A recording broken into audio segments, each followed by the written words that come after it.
Welcome back. For this image, I was looking at a place in Plymouth called Camel's Head. It's funny, when you live somewhere, you don't really pay much attention to the place names. It's just, that's what they've always been. But I was thinking, how did a place in Plymouth end up being called after a camel, with which we wouldn't have any here, as far as I know?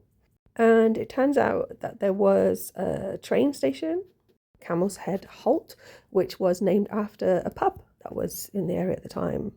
And I do find pub names quite intriguing. So you've got things like the Rose and Crown and stuff. I think it speaks to a lot of history of either the area or folklore or history in some way. But I don't know where the camel got involved.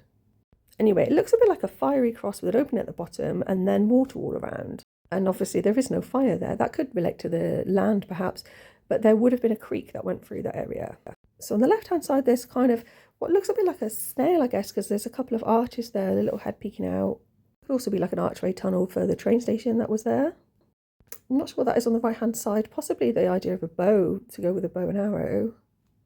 I see this lovely blue bird in this section, which is top left, with a face to the left of it, but I kind of see that bird as like maybe an eagle or something.